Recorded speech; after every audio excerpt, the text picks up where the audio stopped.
Hello, everyone. Welcome back to Crickellectuals podcast. I am Rizwan, alongside with Jay in spirit, not in flesh. Jay, what's going on, man?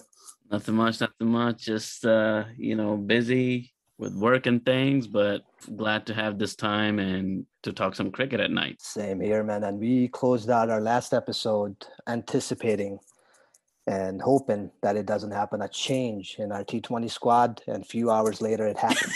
We should start saying everything that comes to our mind on this podcast so it becomes true. I think if we have one listener, I hope it's Ramiz Raja, man. We say things that come true on more positive side than negative. Yes. We like to keep it positive. So let's discuss, man. Let's get into it. What are your thoughts? So we got Azam Khan out, Sarfaraz Ahmed in, and I think you talked about it. You praised him last time. So we'll say that's a good change. Totally.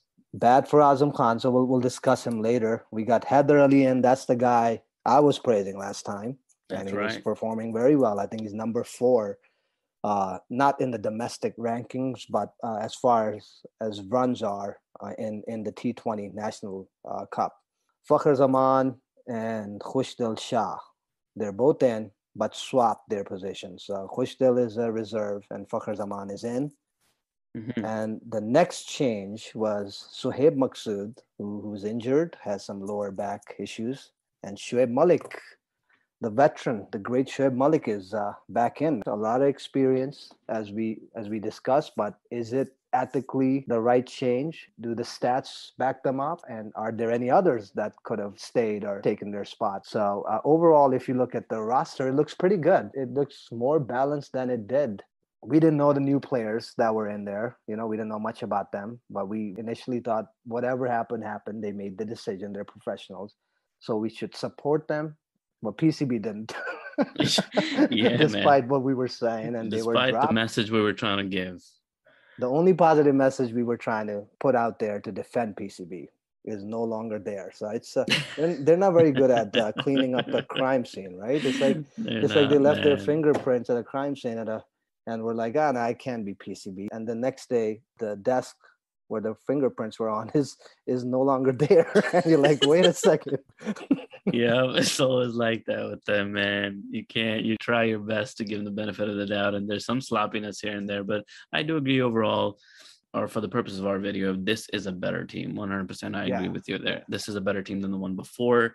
The changes that were made, the 3 big changes, are all good. Malik's addition is welcome. Fakhr Zaman's addition is welcome, or his promotion rather, up the order and back with the opening partnership, probably, right? He's probably going to open. That's a welcome change. Had the early welcome. So all these changes are good. The reserves are interesting because that was my concern before bringing in Shoaib Malik. That's the thing that doesn't sit well, right? Like, yes, Shoaib Malik should be in the team, should have been in the team to begin with, but he wasn't, and then all of a sudden he's brought in to cover Sohaib Maqsood. But then, didn't you have traveling reserves? Isn't that the job of the reserves to fill in anytime an injury happens? That's the whole point of a reserve. If someone is injured, replace them. Yeah, I'm mind-boggled about that too. And then, so if somebody reserves are for injuries, right? So anybody who's sitting in the reserves, like Khushdil Shah, who swapped with Fakhr Zaman, should be in the roster. Okay, so if that's not the case, the players you just kicked out should come back before Shoaib Malik, like Azam Khan. Right. Like Shoaib Malik came out of left field, man, out of nowhere. He was, so like the second point about this that I wanted to make was the message that's sent to people who are in the reserve, like Khushdil Shah, right? What's the message he's getting? Well, we thought you were good enough to be a reserve, but there's actually somebody better than you that we're just going to pick. So you're not really good enough to be in the team. You're really only good enough to have your name on the list. Yeah. That's it. We don't really want you in the team, unless everybody else dies. Only then we might bring you. And it's a terrible message. Speaking of which, Khushdil Shah was not even a reserve. He was in the roster. And then he was put into reserves. Then Sohaib gets injured, and they still don't select him. He's still a reserve. And Shoaib Malik what goes on? ranking, whatever his ranking is, 35 to in the final 11. I don't know what goes on, man, but I can certainly see why the criticism increases for PCB over time. There's ones who criticize PCB no matter what. They like it because they want to feed their brain. They're creative. They like a good debate. They probably were against the initial choices and now they're happy, but they won't say it because they love to stay on the negative trend or whatever. Get reviews. And there's people who are drenched in patriotism where PCB can do no wrong. And then there's one where I like to put ourselves in that category, but we'll let the audience decide, where we are loyal. We are, patriotic, but there's no loyalty, in my opinion, without constructive, criticism. And we do that, and we like to do it, fairly. Well, there's got to be a little bit of criticality in this conversation, right? We can't be parrots and monkeys just telling everybody what is already in the news, right? We have to give our impression, our understanding, and a different view, a fresh view at things. And you and I, we're trying our best to make things simpler and presenting them in a plain sort of way to help people understand what the issues are, because a lot of times these other media channels are just talking negativity nonstop, and it's hard to know when some choices made that is reasonable and when it's not. So I think we try to give a fresh that's what we try to do, and our goal at the end, we want Pakistan to win. That's what we want, and then we just trying to make sense out of some of these choices. What do you think about Wahab Riaz's omission? People were still talking about. Oh man, I love Wahab Riaz. He should have been there, and we talked about the element factor. When he has a presence. When he's on the field, batsmen are scared. He knows who he's facing. He's got the experience. That's why you brought Shoaib Malik in, clearly, right? Yeah. There's no other reason for it. So why not bring Wahab in? And he's very mature, man. He's a captain-minded person. He should have definitely been. Sorry to cut you off. It's a touchy topic for me. I'm a big Wahab Riaz supporter. I wanted to know what you thought. I do. A lot of people were talking about it, that if they brought Shoaib Malik back, why not Wahab Riaz? And a lot of people were saying that, again, a little bit of an inconsistency around what was the criteria that brought Shoaib Malik back but not Wahab back. They both performed pretty well in this national T20. Sharjeel is another one. Sharjeel is another one, but he was involved in some controversy he's a few years back, and Ramiz Raja is not for it, which I respect. But I think with Babar Azam, who's been a little on the gray area side as far as his performers are concerned, but if Sharjeel and Fakhr open and one of them clicks, and I think Shahid Afridi said the same thing a couple of days ago. He said game over. He said game over within 7 overs. I don't agree with that, but because it's not about getting centuries, man, with these two. It's about getting those quick 30, 40s on board inside the 10 over mark. So if you can get Pakistan to 100 runs within 10 overs, then you got the entire team to take care of that. And then we have a lot of all-rounders as well. So we didn't talk about the bowling also. Once you have a total like that, or the prospect of a total like that, and low totals are going to be okay here, probably in the UAE. We have the bowling that can support it. I think we have quality spin options. Yeah. And we have, Shaheen Shah Afridi is pretty tried and tested. And with Hassan Ali's and Haris Rauf's support, these guys can usually contain a team. Yeah, and then I think the initial criticism was that it's a T20 World Cup and there were too many bowlers. So I think they only removed one, Mohammad Hasnan. Yeah.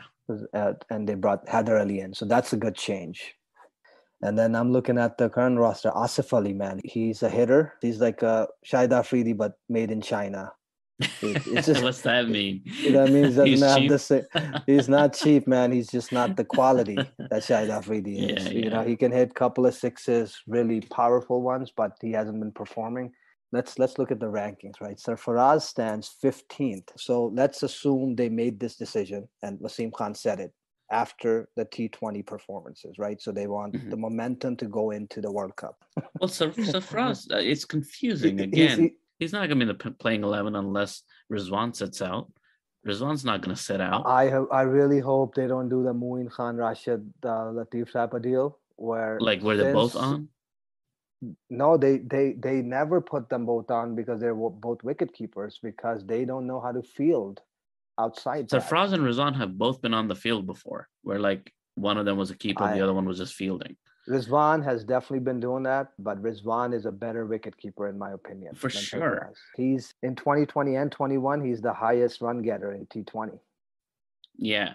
So Sarfraz is, he should be in the traveling reserves. His name shouldn't even be on the list. In the world, yeah, Sarfraz should definitely be in travel reserve because we always have a backup wicketkeeper anyway? Of course. Sharjeel Khan is number 2 most runs. Yeah, who's number 1 with most runs? Sahibzada Farhan. He's I mean, if anybody you want to bring in based on momentum and performance, that's the guy. Number 1, right? Barely. Or Sharjeel or Iftikhar. Then Haider Ali. Iftikhar's been having a cameo this past few games. Shoaib Malik has 225 runs in total, number 12. This is only T20 Cup ranking, not for the entire year. And we're focusing on that because Mohammad Wasim said, based on the recent performances, they made some changes. And we're just trying to figure out why. Yeah, keep trying. Anwar Ali has more runs than Sarfaraz, and he's a bowler. So this is the kind of thing that can happen in a national T20, right? Like this weird things happen like that. I don't know if that's indicative of his quality. It might just be like the crazy games he's had, you know? Yeah, it's a lot. Other criteria that we don't know about. They must have not qualified initially for whatever reason. They failed fitness tests or whatever. So benefit of the doubt, we'll just maintain that here and leave it to professionals. But we have the right to pick these stats apart and try to make sense out of it, right? And then goes back to Sarfaraz. He has experience. Okay, he can guide the team. He's like a vice captain type of capacity. You can get some advice from him. We did win Champions Trophy under his leadership. So the guy knows a thing or two. But then why bring Shoaib Malik? Do you need that much experience in the same team? We already have some seniors. Well, they need like you were saying last episode when we were talking about the middle order being a problem, the wall factor. He can provide that. He can stop things. He can pause things. He can kind of navigate a situation better than a lot of these other guys who haven't been in these situations before. So it definitely adds value there. I just hope he actually clicks with the bat with more of a consistency during the tournament. We're going to need that from him. We can't just, because if he comes in and does the same thing all the other guys have been doing, which is, get out under 10, he's not going to really support his selection. Again, that's not going to be worth it. If Shoaib Malik is in, Sarfaraz should have been a reserve. Can't have Shoaib Malik and Sarfaraz in the same team. Rizwan comes opener, he'll go in with Babar Azam, then Babar Azam comes in. Then you need another hitter. Haider Ali definitely will do the job there. Then you got Sohaib was a pretty good choice. He has these little bit of, inzamam in there. And I always saw that. And he was injured and he was missing in action for a while. He came back with a great performance in PSL and now in T20. So we're definitely going to miss him. Hopefully he gets better sooner and comes back in. All right, let's put a team together, man. So what do you got for numbers 1 and 2 openers? I think Fakhr and Rizwan. And 1 down is going to be Babar. Number 4 is going to be Haider Ali. And then I think they might bring Mohammad Hafiz. No, I forgot about him. He's going to come right after. Hafiz and Malik are probably going to be back-to-back, right? 5 and 6 or 4 or 5? Yes, that's correct. So Hafiz actually does very well 1 down, specifically in T20. So it's that's what I was saying. So like, they might bench one of these openers because of that. Well, that, or I don't know if they would keep, because they've had this momentum, Babar and Rizwan. And I was wondering if they were going to send Fakhr 1 down, because they've done that before. Hasn't been of great. I think Haider Ali might not make the cut in the first games. I don't like our great players opening. I don't never like that idea. If they're the first one to go, it's just it's a downer. Not good from there. So I'd rather have Fakhr mess up and go out and Babar come in 1 down. Yeah, I think Fakhr and Haider should open. My team is a little bit, I guess, different than that. That makes sense. And then I would want Babar, and I would save Rizwan for like later. That's actually not bad. That's a good order. Get Shoaib Malik and Mohammad Hafiz in before Rizwan, and then Rizwan comes after them. that makes our batting pretty deep because Rizwan can take the middle order, and then he would get those overs from like 10 to 15, that slot, and then you just get into the bowling depth.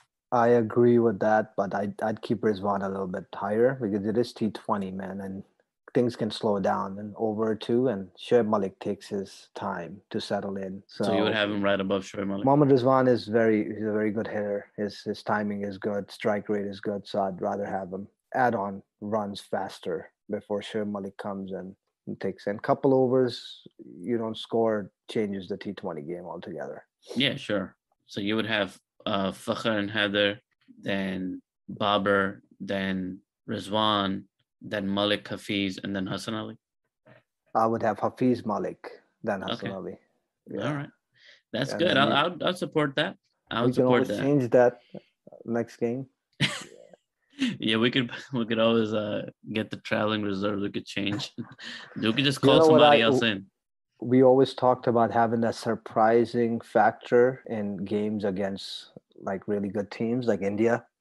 And I really would put Shahnawaz Dhani in there, man. So his line, leg, pace is good. Why not throw that surprising element at India to begin the series with? And that's our first match, by the way, India versus Pakistan. I mean, we're 7 players in anyway, so we only have 4 players left. Hassan Ali's already a bowler. We got him at number 7.